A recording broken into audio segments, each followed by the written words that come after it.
ازيكم؟ انا هاجر، فيديو جديد وقصة جديدة. صلوا على النبي ويلا نبدأ. بطلة حكايتنا بتقول: انا سما، عمري 26 سنة، متجوزة وعندي ولدين، وجوزي مسافر بيشتغل في بلد عربي. قصتي ابتدت في اليوم اللي امير دخل عليا فيه وقال لي: دي منار مراتي. وقتها حسيت الدنيا لفت بيا ودموعي نزلت. قلت له: يعني ايه مراتك؟ يعني ايه؟ انت بتقول ايه؟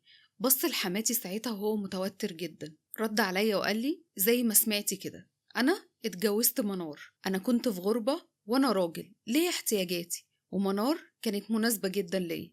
هزيت راسي وقلت له: لا لا، انت اكيد بتهزر. وقلت له: حرام عليك، انت ازاي تعمل فيا كده؟ ازاي تتجوز عليا؟ انا عملت لك ايه؟ ده انا ضحيت كتير قوي عشانك. قال لي بكل برود: وانا ما طلبتش منك تضحي بحاجة. واتكلم بكل بجاحة وقال لي: ده حقي، ده حقي الشرعي ان انا اعمل كده، مش احسن ما اعمل حاجة حرام؟